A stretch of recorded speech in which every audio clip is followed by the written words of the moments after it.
Ladies and gentlemen, however you are listening, wherever you are listening, thank you so much. This is the Pylon podcast, where we love football and hate your opinion. My name is Donnie Duran. I'm joined by my co-host today, Skylar Burkhart. Baby, we're back. And filling in for Richie Bradshaw is Austin Verzoko. Thanks for having me, guys. Hey, wonderful friend of the podcast. We always enjoy having you on. We missed you more than Mason Crosby missed field goals. Wow. That's a lot. Yeah. That's a lot, guys. Not even the right episode either. Welcome to the college episode of your weekly dose of the Pylon podcast. Go check out our NFL episode coming up next after this. Episode's out every Wednesday, at 12 p.m. Mountain Standard Time.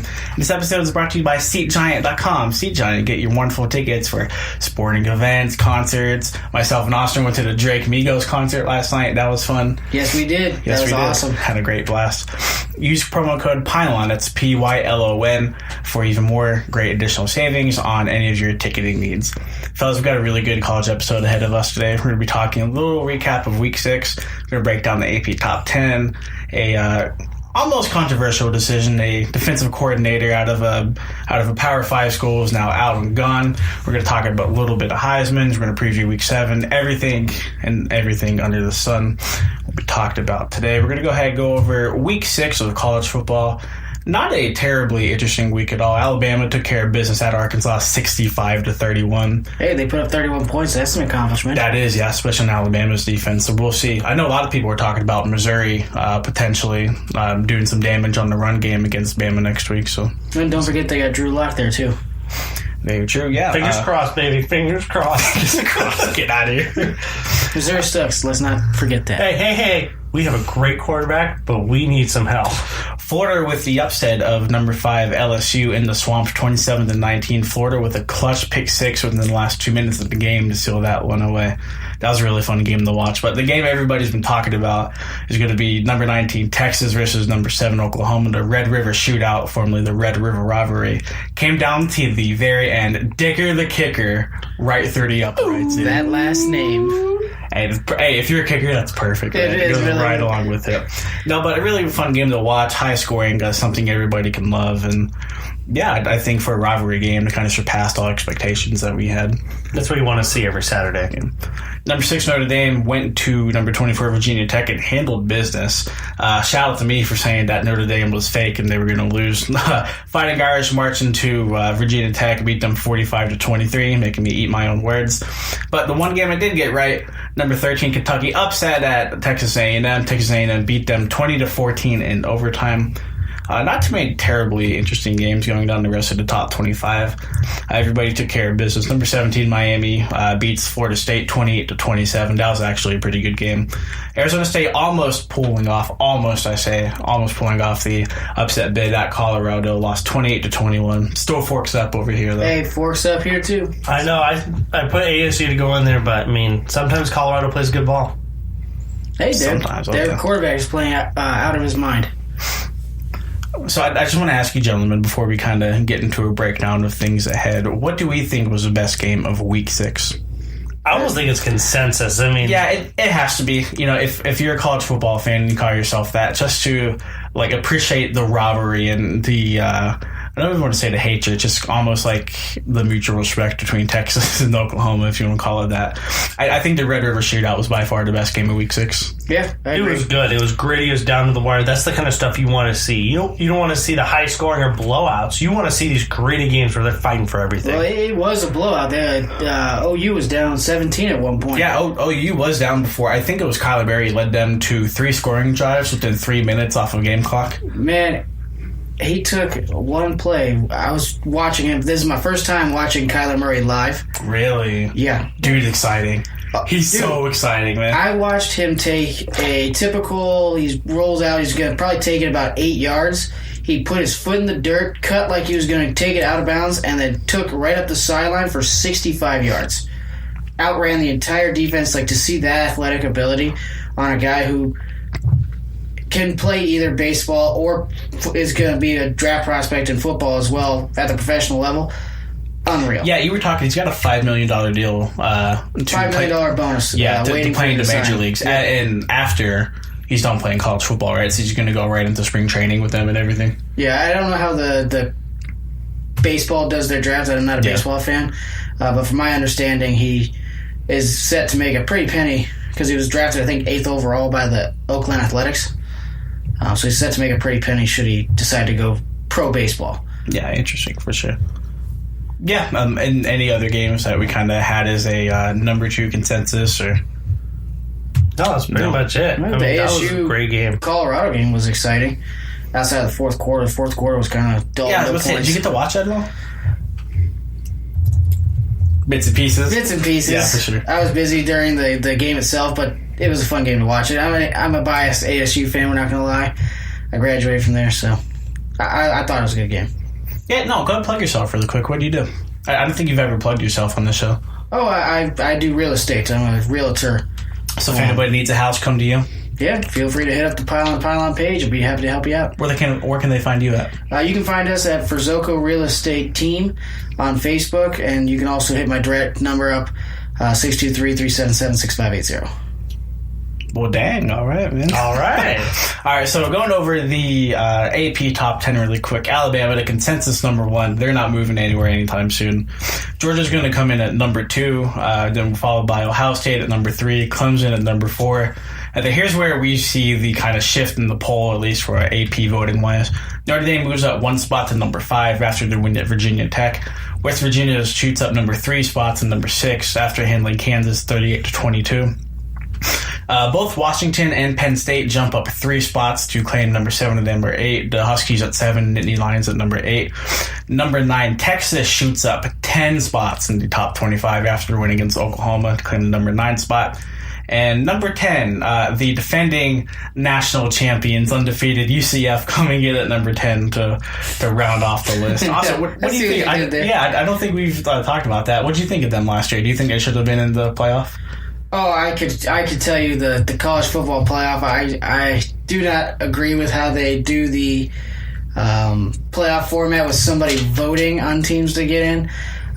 Personally, I know this is off topic. I think it should be the 5 power conferences. Each champion should get in, and then 3 teams that the committee picks. That would be, I think, understandable, because then teams that are, like, say if you go into your championship game and you say you 34-31 final score, like a fantastic game, and now you're out of the playoff because you lost in your championship game and you're going to drop to 5 or 6 or whatever, in the AP poll. Or you have the case with Penn State where they won their championship game. We did. Should have been in that year, and instead Ohio State controversially was elected to go in over them. So I feel like UCF should have been given a fair shot. They were the, correct me if I'm wrong, only undefeated team last year? Yep, that's correct. Yeah. I think they should have had at least a chance to play in the college football playoff, because it's not like they were a bad team. They were playing quality opponents, and even in their bowl game, took care of business. Well, if it's one thing we've learned about the NCAA is that they love their money, and a college football expansion would definitely get them more money. So I'm sure that's in the works for us right now, just kind of working out the kinks to see how exactly they'll be able to accomplish that. Well, hey, if they're listening to the Pylon to Pylon podcast, anybody who is listening that could get this out there, the 5 power conference champions and 3 votes from the AP. That's 8 teams, doubles their money for the revenue there, and then every conference is represented. You don't get the hashtag my championship or whatever. Hey, you heard it here first. We the real champs. That's right. UCF. Moving on to the main topics of the show. Mike Stoops out as Oklahoma's defensive coordinator after a 48-point performance given up by their defense. Surprising, at least for those of us on the outside that aren't diehard Oklahoma fans. I think even as one of the top schools in the country, you don't just fire your defensive coordinator like that. But Lincoln Riley had some really strong things to say yesterday. He said, quote, "At the end of the day, I just feel like we need a new voice. We just needed a little bit of a spark. I thought that making the change was right for the season, and also because it felt good about the guys we have in this room and a plan for the rest of the season. This team's got a lot in front of them. This team could make a run here. I think we feel that." End quote. Powerful words by him. It really tells you. I don't think this is marinating, very long in the stomach. I think he feels like he needs to capture what's left of the season if he wants any shot at making the playoff. How long was he their defensive coordinator? Do you know? Ooh, I don't know. Let me look that up. Spot check. But they gave up 48 points to Texas while you're looking that up. 48 points to Texas. Going off of pure memory, they haven't really had a dominant defensive showing this season. They've been 2015 to 2018. Okay. Yeah, it's Big 12 football. Yeah. So, I don't expect your defense to be lights out and dominant every time you come. It's just a style of football that's played in that conference. It's definitely aired out, spread formation. Let's drop 50 points a game kind of style of football they play over there. But we're getting close to what? So, 2015, 2018, he was the defensive coordinator and kind of underwhelming for what they hired him for. So I think it was a good time to switch, especially when they're trying to stay in the in the playoffs, and dropping that much is definitely going to hurt them. Yeah, so Oklahoma dropped outside the top 10. I believe they're ranked number 11. I'll have to check that later. But little keynotes for you guys. We actually went over this before the podcast. The 48 points given up to Texas on Saturday were the most ever scored against Oklahoma in the history of the rivalry, or at least the Red River Showdown. And then Lincoln Riley also went on to say later in that quote that he said Texas wasn't the sole reason he was fired. They did give up 30-some points to... who did they play last week? To their opponent last week that they played. So their defense hasn't been playing lights out as of late. And like I said a little bit earlier, I just think if you still feel like you're a national title contender, and they very well could be, a couple losses here and there by some other teams, and if you go on and you beat West Virginia and you win your conference, I think they're right back in the conversation. So there's really no need to throw the season away like a lot of Oklahoma fans want to. There's a Baylor team they keep up 33 points to the week before. Okay. No. Well, Baylor's got a notoriously put up point school. Yeah. Look at when Bryce Petty was there. It's like RG3. RG3, yep. They put up points on everybody, whether you're a good defense or not. I'd even argue if they played like Bama, they'd still put up 20 to 30. Damn. Okay. When they have quality talent. When they have quality talent, let's be This just clear. it. Baylor wants Bama. Let's bring it. Absolutely not. Don't do it, Baylor. Oh, man. Not in the present state. So moving on, we're going into week 7 of the college football season. Some teams already have a unfortunate one in the loss column next to their record. Not to say all hope is lost, but losing a game early in the college football season can definitely put a damper on the national title hopes. So I just thought it'd be fun to talk about. Who do you guys think is the best one-loss team in the country? There's a couple different options we have. Penn State, Washington, Texas, Florida, LSU. Just kind of those teams. Any team you feel like would be the best right now if you had to pick one. It's funny, Duke's one of them as well. You going with Duke? No, I'm just saying Duke's one of them, 4-1. It's kind of a surprise team that's actually only 4-1. I'm just looking through the list. I want to say Texas or Oklahoma. Those are my two, I think. It's kind of hard to decide. After what Texas did to Oklahoma, I think Texas is more great. I'm going to go Texas, actually. I'm actually going to switch up. I know we talked about this prior, and I was going to say Oklahoma, but more that I think about it, you have Penn State that went toe-to-toe with Ohio State, number 3 Ohio State. Was that, Donnie, you're a Penn State fan, was that in Penn State or was that in Ohio State? In Penn State. Okay, so they had home field, but they still went toe-to-toe down to the wire.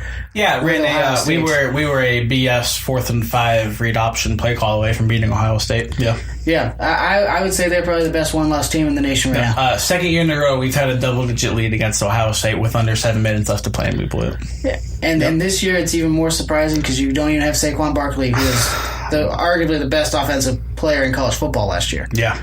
No, you're definitely right. So Penn State was going to be my team just because, a little bit of a homer here. Like you said, Austin, they were a couple plays away from beating one of the best teams in the country and, remaining undefeated. Washington's also a really good program as well. They got pro kids going, ready to be drafted every single year, man. It's ridiculous. They churn out talent up at Washington. Got to give love to my Florida boys pulling off that upset at LSU. They might be the real deal. We have to see later on as they kind of go through the gauntlet. LSU's a one-loss team too, aren't they? Yes, they are. They're a pretty solid squad. Oh, very solid as well. They went to Auburn. They're a surprise team this year because nobody thought they started the season unranked. Well, it's just that we just never see really consistent quarterback play for them, and I think that's what it kind of holds everybody back from putting the national title hopes back on them. Because in college football, you need a decent quarterback to win a national title. Like you can't go through the last couple of years telling me that the national championship was won by a bad quarterback. Jalen Hurts. He's a good college quarterback. Pro-wise, maybe running not. Back. Playing quarterback. But no, Hurts has gotten the job done at Bama. He hasn't been bad by any stretch of the imagination. Well, that last championship game... He's been good enough for Bama to win. We'll put it like he that. fit their style of offense to do it enough, yes. Yeah, and Bama, they're the number one team in the country, and rightfully so, recruiting-wise, but for whatever reason, they haven't been able to recruit quarterbacks until, Tua Tagovailoa comes over from, the islands and starts tearing it up. But if Jalen hadn't done awful in the championship game, Tua had his papers ready to transfer to UCLA. Really? To be with Chip Kelly. Interesting. Yep. Nothing confirmed, of course, but just something I saw on Twitter. I can't remember who it was, so shout out to whoever posted that, but interesting. He was supposedly ready to transfer because he felt like he was ready to play. Interesting. But to kind of wrap things up on this conversation, my number one team is going to be Texas. Skylar, I'm going to go ahead and agree with you. Number one, they made me eat my words last week. I said Oklahoma was going to beat them, and I wasn't even worried about Texas. I wasn't buying into the hype, but Were they they did. a lock? I think they were. I think my lock was Oklahoma to beat Texas. So shout out to them. He's now beaten 3 top 25 ranked teams at the time in USC, TCU, now your biggest rival. I think in terms of one-loss teams, especially after what they showed against Oklahoma, I think they're the team with a loss in the loss column. But moving on to the Heisman race, it's about that time. We're actually about 2 months from the day away from announcing our Heisman Trophy winner. It's been kind of a wild ride. Preseason, we had a lot of hype and expectations for running backs like Bryce Love and Jonathan Taylor over at Wisconsin. But your 3 guys right now, we can go into count from, number 3 up to 1. Give me your number 3 Heisman candidate. I'm going to go with just somebody out of the box for number 3. I'm going to go with Ed Oliver, defensive tackle. Love him. He's a freak of nature as a pass rusher. He's never going to accumulate the stats that running backs and quarterbacks can accumulate. He's just not like the sexy pick, but if we're going best player in college football, he's got to be in that conversation. He'll be a top 3 draft pick come May, if not number 1. Nick Bosa will have something to say about that. I think it'll be between Bosa and Oliver. So it's going to turn into, do you want an interior pass rush or do you want an outside pass rush? Yeah. I love Will Grier, and I'm going to put him at number 3. This guy's lighting up on the scoreboard every week. I love watching him play, and this guy is just making a case for himself every week. My number 3 candidate is going to be Dwayne Haskins, the quarterback at Ohio State. He's got just under 1,920 passing yards, got 25 touchdowns and 4 interceptions. I just think he's grown a lot in the past couple of weeks. He stepped up and he's proven that he's the leader for Ohio State, especially coming back at Penn State and then putting up career numbers last week against Indiana as well. So he ranks in number 3. Is he a sophomore, junior, senior, redshirt? Haskins. Give me 1 second. Man, you put me on the spot this episode, man. I just like our readers to know, or listeners, excuse me, to know if Heisman hopefuls are draft eligible or not. Which Ed Oliver has already confirmed that he is going into the draft. Oliver is definitely going into the draft, and then we'll see. Go ahead and give us your number 2 candidate while I look that up. Go ahead. Haskins is a sophomore. Oh, really? Sophomore, yep. Those are solid. So he's got at least another year for Ohio State to be playing good ball. But my number 2, I'm going to go with Kyler Murray.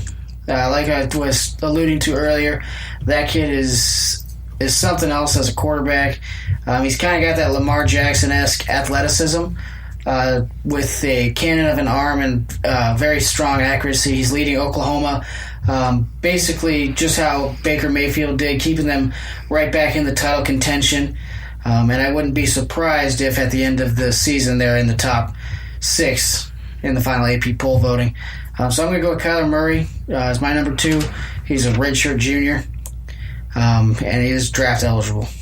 I'm going to agree with you on number 2 as well with Kyle Murray. I mean, he threw 304 yards, 4 touchdowns. He had 1 interception. But, I mean, those are great stats for college football. Very accurate, 19 and 26, putting a big yardage in. That drive at the end of the game, to come back and get him in position, it's a great quarterback. And just remember, though, just because the box stats look fantastic doesn't mean they're that great of a QB.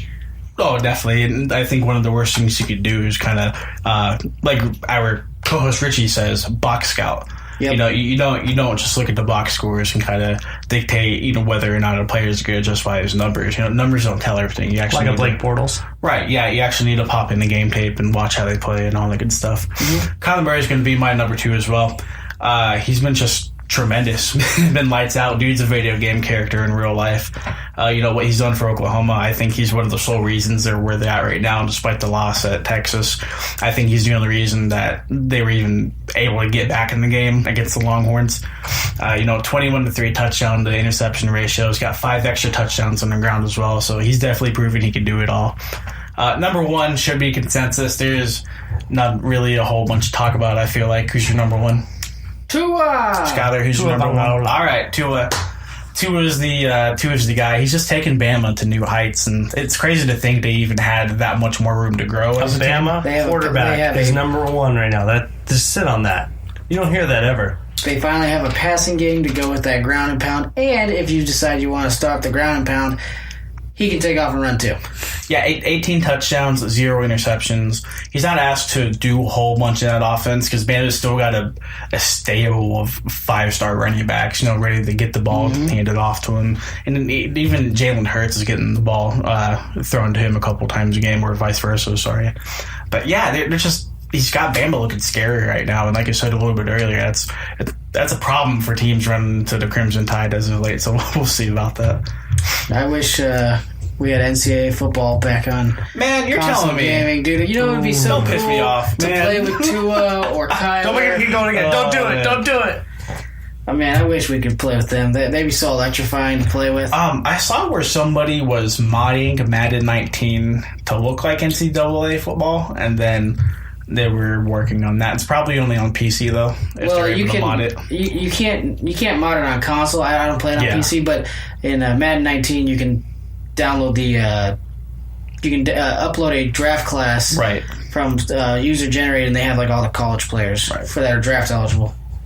All right, good deal. So looking into week number 7 of college football, got a lot of primetime games to watch for sure. A lot of heavyweights going to be going at it. Most notably, it's going to be number 2 Georgia at number 13 LSU, 12:30 p.m.